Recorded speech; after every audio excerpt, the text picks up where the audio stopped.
At the age of 16, 17, 18, 19, 21, gusto ko lang paalala sa'yo na sa edad na yan, mararamdaman mo talaga yung struggles and anxiety and also pain because of your journey.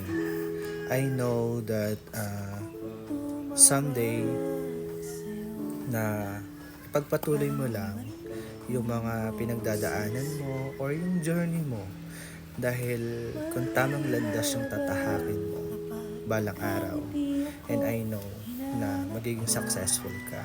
Kaya huwag kang mawala ng pag-asa kung nahihirapan ka ngayon, kung nasasaktan ka ngayon sa mga desisyon mo.